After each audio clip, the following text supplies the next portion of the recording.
Welcome to లవిక్ interior. ఇది 2 BHK house అండి, సూరారంలో చేసాము. యాక్చువల్గా ఈ సైట్ మొత్తం 3 డేస్లో కంప్లీట్ చేసి ఇచ్చేసాము. సో సార్ వాళ్ళకి యాక్చువల్గా అర్జెన్సీ ఉంది. సో వాళ్ళ ఓన్ హౌస్కి షిఫ్ట్ అవ్వాలని చెప్పారు. సో దట్ అందుకనే 3 డేసే టైం ఉంది శ్రీనివాస్, ఎలా అయినా సరే 3 డేస్లో కంప్లీట్ చేయమని చెప్పారు. సార్ 3 డేస్ మరి షార్ట్ టైం, చాలా కష్టం అవుతుంది అంటే, లేదు డెఫినెట్గా నాకు 3 డేస్లోనే కావాలని చెప్పారు. సో 3 డేస్లో మన టీం 3 పీపుల్ కష్టపడి ఈ హౌస్ని కంప్లీట్ చేసేసారండి.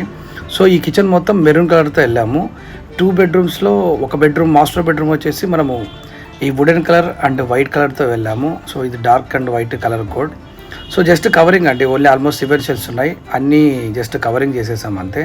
సో ఒక సైడ్ పెయింటింగ్ వర్క్, ఒక సైడ్ ఇంకొక వర్క్ జరుగుతూనే ఉంది, బట్ అయినా కూడా కంప్లీట్ చేసేసాం. కిడ్స్ బెడ్రూమ్ కంప్లీట్గా పింక్ అండ్ వైట్ థీమ్తో వెళ్ళాము. సో ఇది మొత్తం కంప్లీట్గా క్లయింట్ కలర్ చేసండి. ఒక ఫోల్డింగ్ టేబుల్ కూడా ప్రొవైడ్ చేసేసాం ఈ బెడ్రూమ్లో. సో ఇక్కడ కూడా ఒక ఫోల్డింగ్ టేబుల్ ఇచ్చాము, హాల్లో ఒక ఫోల్డింగ్ టేబుల్ ఇచ్చాము. సో దట్ ఈ ఫోల్డింగ్ టేబుల్ యాక్చువల్లీ ఒకప్పుడు బాగా ట్రెండ్ అయిపోయింది. మన లాస్ట్ 1.5 year బ్యాక్ చేసిన ఒక వీడియోలో చాలా ట్రెండ్ క్రియేట్ చేసింది ఫోల్డింగ్ టేబుల్. సో లోపలంతా నార్మల్ సిమెంట్ షెల్ఫ్స్ ఉన్నాయండి. ఈ టోటల్ ఫ్లాట్ మనకు అయిన బడ్జెట్ బిలో 1.5 lakh అండి. Thank you so much.